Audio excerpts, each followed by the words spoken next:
Yo, what's up? Malapit na matapos yung bridge dito sa MAA Diversion. Pwede mo na inaugurahan to, Marcos Jr. Kahit hindi mo naman proyekto, iinagurahan mo to. Alam ko yan.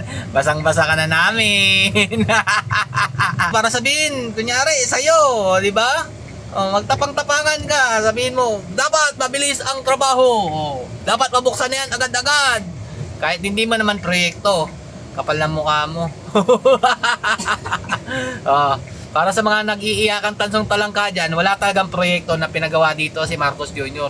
Etong mga proyekto na to, panahon pa po ito ng Duterte administration. Tapos ngayon, naging Marcos administration, iniipit po nila ang budget para proyekto na nasa Davao City. Ayan kaya ngayon traffic dito ngayon. Ibalita nyo rin. Grabe yung traffic dito. Huwag nyo ipakita yung tulay na ginagawa. Sasabihin nyo lang, sobrang traffic dito sa Davao City. Yan lang. Di ba? Kayo na bahala. Alam naman namin yung mga galawan ninyo. Kaya kahit anong gawin nyo, marinira sa mga Duterte, Duterte pa rin.